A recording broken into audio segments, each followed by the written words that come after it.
Hey guys, Jacob Rhodes here at Commercial and Fleet at Dave White Chevrolet. It's a medium duty 5500. It's with a Morgan body. It is a 18-foot length and it has about an 85-inch height with 96 inches wide. It's got a side entry with a 2-step ladder along with a backup camera and a backup alarm. It's also got the trailering mirrors with the interior lighting, and that would be a regular cab body along with the factory warranty. So at delivery, that will be when the factory warranty begins.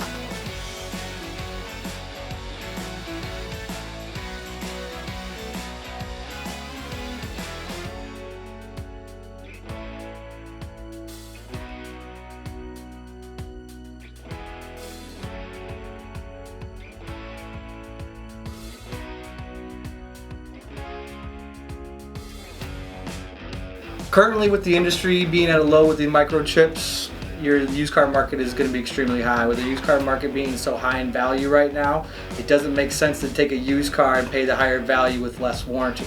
You have an opportunity here at Dave White to get a new unit with roughly about $10,000 off and still have that warranty intact. So why not get a 19 with the warranty relative to getting with a 19 that's already got a warranty that's halfway through already?